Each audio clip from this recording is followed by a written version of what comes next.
এটা একটা নৌকা, কিন্তু এটা দেখতে একটা সাধারণ সাবমেরিনের মতো, কিন্তু এটা একটা সাধারণ নৌকা হলো এটা মাদক চোরাচালানের একটি প্রক্রিয়া। এটার সাহায্যে চোরেরা মাদক চোরাচালান করে। এই জিনিস তৈরি করা হয়েছে আটলান্টিক মহাসাগর থেকে যুক্তরাষ্ট্রে পাড়ি দেওয়ার জন্য, যাতে কেউ বুঝতে না পারে পানির তলানি দিয়ে এক জায়গা থেকে অন্য জায়গায় ভ্রমণের জন্য এই জিনিসের তৈরি।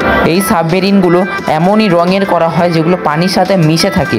আর সবথেকে বড় কথা, এখন পর্যন্ত অনেক সাবমেরিন ধরা পড়েছে, কিন্তু তারপরও এখনও গোপনে অনেক বেশি হাজার হাজার সাবমেরিন এই সকল চোরাচালানে ব্যবহার করছে।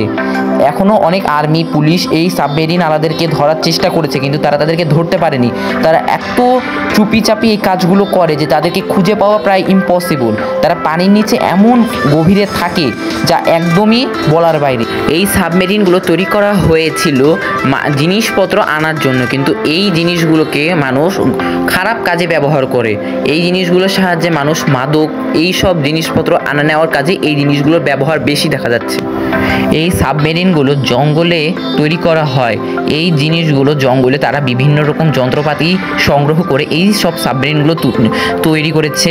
আর এই সাবমেরিনগুলো তারা এত আধুনিকভাবে তৈরি করেছে যেগুলো পুলিশদের পক্ষে বা আইন শৃঙ্খলা বাহিনীর পক্ষে এই শনাক্ত করা খুবই একটি চ্যালেঞ্জিং বিষয়। এক কথায় বলতে গেলে এটি একটি ইঁদুর বিড়ালের মতো খেলা।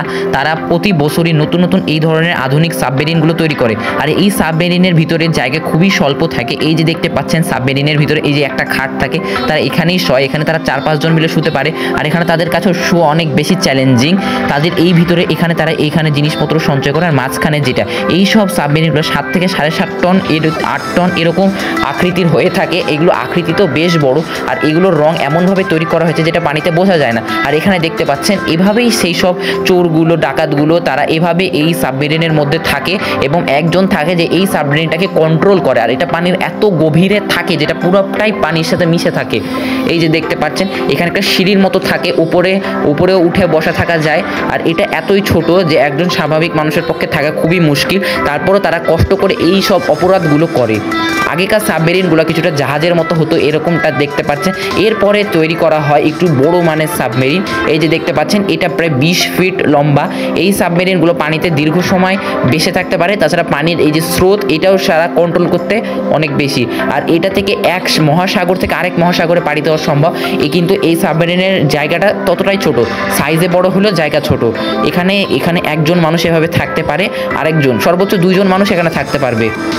আর এখানে তারা কিছু এনার্জি বার খাবার যেগুলো প্রয়োজনীয় জিনিসপত্র সেগুলো তারা সংগ্রহ করে নেয়, যেহেতু তাদেরকে অনেক দিনের জন্য পাড়ি দিতে হয় সমুদ্রের নিচে এই সব চোরাচালান কাজ করার। এদেরকে ধরার জন্য প্রতি বছরই পুলিশরা এভাবে পানিতে পাহারা দেয়, তারপরও তাদেরকে ধরতে পারে না, কারণ তারা এতটাই চালাক এবং তাদের চালাকি আর 5টা মানুষের চাইতে অনেক বেশি তীক্ষ্ণ, এবং তারা পানির এতটাই গভীরে থাকে। তারা এই এক মহাসাগর থেকে স্পেনে এইভাবে তারা এই ধরনের সাবমেরিনগুলো পাঠায়। আর এই সাবমেরিনগুলো পানির নিচে একদম অদৃশ্য হয়ে থাকে। স্পিড বোট নিয়ে প্রতি বছরই পুলিশরা এভাবে তাদেরকে খোঁজার অনেক প্রচেষ্টা করে এবং তাদেরকে অনেকবারই ধরে। তার জন্য তারা আরও বেশি আধুনিক সাবমেরিন বানিয়েছে। তারা 3 নাম্বার যে সাবমেরিনটা বানিয়েছে এটার উপরে একটা বিশেষ বড় নল আকার হয়ে থাকে, যেটা দিয়ে তারা অক্সিজেন পাইতে তাদের সহায়তা হয়। এটা পানির উপরে ভাসতে থাকে, কিন্তু এটা এতটাই ছোট যে স্বাভাবিক মানুষের পক্ষে খালি চোখে দেখা এটা সম্ভব না। আর এইটা আকারেও বিশাল বড় হয়ে থাকে এবং এটার আকৃতিটাও বেশ ভালোই। এটা পানির নিচেও একদম অদৃশ্য, এটার রংটাও বেশ এরকমই হয়ে থাকে। এই ধরনের সাবমেরিনগুলো তারা জঙ্গলে এভাবে যন্ত্রপাতির সাহায্যে বানায়। এই সাবমেরিনগুলো বানানোর পরে তারা মাদক সহ বিভিন্ন ইয়াবা যত রকম খারাপ জিনিসপত্রগুলো আছে তারা এগুলোকে নিয়ে যাওয়া আসা করে। আর চতুর্থ সাবমেরিনটা হলো বিশাল আকারের একটি সাবমেরিন। আর এটি গোলাকার হয়ে থাকে এবং এটি পানিতে অনেক ভাসতে পারে এবং এটি সম্পূর্ণ ইঞ্জিনে চালিত।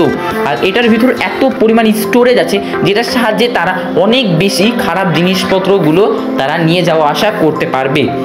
এই যে সাবমেরিনগুলো পানির মধ্যে কিছুটা এরকম দেখায় এবং এতটা গভীরে থাকে এই সাবমেরিনগুলা। আর এই সাবমেরিনগুলা বিভিন্ন জাহাজের সাহায্যে চালিত হয়ে থাকে। তারা জাহাজের থেকে খাবার দাবার এই সাবমেরিনের মধ্যে নাই, এবং এই সাবমেরিনগুলোকে ধরার জন্য প্রতি বছরই এরকম স্পিড বোটে করে দেখতেই পাচ্ছেন।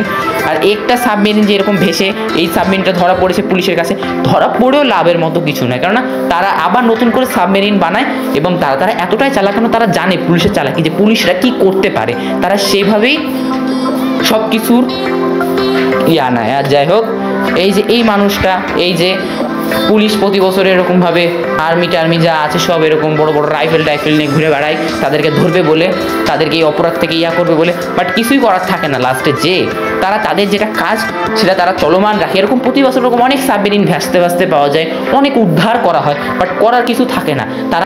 তো ভাই আজকের ভিডিও এতখানি কি ভালো লাগলে লাইক করবা, কমেন্ট করবা, সাবস্ক্রাইব করবা, বাস একটু শেয়ার করো ভাই। নতুন ভিডিও বানানো শুরু করেছি কেবল ইউটিউবে, যাতে একটু তাড়াতাড়ি একটু পপুলারিটি পাই। বাস আজকের ভিডিও এতখানি কি, থাকো।